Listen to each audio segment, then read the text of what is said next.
రే కౌశిక్, ఆ అగస్టిన్ గారు చెప్పింది నిజమేమోరా. ఆ దమయంతి బుక్కులో ఏమో ఉందిరా.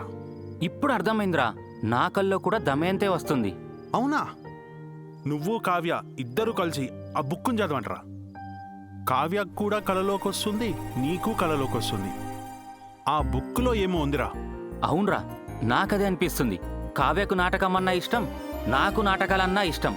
ఏదో లింక్ ఉందిరా, అర్థం కావటం లేదు. It's better you both read the book together. సరే అయితే ఇప్పుడే చదువుతా ఆ బుక్కు.